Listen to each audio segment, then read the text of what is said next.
Bonjour, mon nom est Karine Tremblay-Lachange. Je suis conseillère à la vente chez Palasson Billard et designer d'intérieur. Aujourd'hui, ma chronique consiste à vous expliquer l'importance du tabouret dans la cuisine.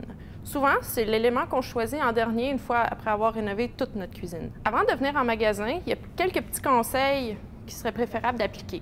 En premier lieu, c'est de mesurer la hauteur de votre comptoir. Comment on mesure la hauteur d'un comptoir? C'est assez simple. Donc, par exemple, le comptoir du bar ici, on prend simplement un galon à mesurer et on mesure la hauteur totale. Donc, dans notre cas ici, nous avons 44 pouces. Donc, une fois que votre hauteur de comptoir est déterminée, c'est préférable aussi de mesurer la largeur de votre comptoir. Pourquoi? Pour déterminer la quantité de tabourets que vous pouvez avoir à la maison. Une fois en magasin, comme vous voyez, on a beaucoup de modèles différents, c'est d'essayer. C'est important d'essayer. Essayez sans manteau, essayez vraiment comme à la maison. Essayez la hauteur, le confort, le dossier. Est-ce que c'est froid? Est-ce que c'est chaud? Rembourré, avec des bras, pas de bras? C'est tous des petits détails de finition qui sont vraiment importants pour optimiser votre confort à la maison. Comme vous voyez, ici, nous avons 2 hauteurs de tabouret. Et de là, l'importance que je vous ai demandé de mesurer votre comptoir à la maison. Donc, dans l'achat d'un tabouret, il existe différents modèles. Le tabouret fixe, évidemment, on parle d'une chaise haute à 4 pattes qui est vraiment stable. C'est parfait pour les familles avec des jeunes enfants. Beaucoup moins de chances que les enfants bougent sur leur chaise ou encore perdent l'équilibre. La chaise va vraiment rester à sa place. Cependant, il faut faire un petit peu attention. Si vous avez un plancher de bois, c'est un petit peu moins recommandé parce qu'il est possible que le mouvement de la chaise puisse faire un peu d'égratignure. Dans ce cas-là, on recommande aux clients de mettre des petits patins en feutre en dessous de votre chaise, simplement pour éviter les désagréments ou les petits accidents.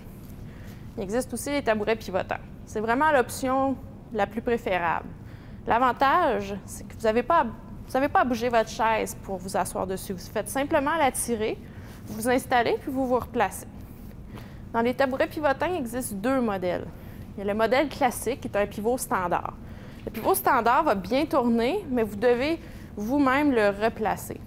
Il existe aussi le pivot automatique. On parle d'une option qui vaut la peine. La chaise va simplement reprendre sa place toute seule.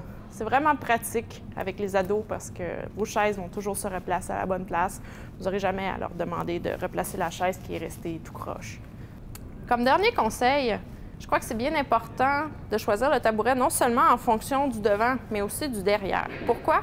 Parce qu'une fois à la maison, votre tabouret va être à côté contre le comptoir. C'est vraiment le dos qu'on va voir. Si vous aimez moins le détail de finition, c'est quelque chose que vous allez toujours remarquer puis vous allez probablement regretter. Donc, oui, c'est vrai que c'est beau, le devant capitonné, c'est très esthétique. Une fois derrière, c'est important aussi que les détails de finition vous plaisent.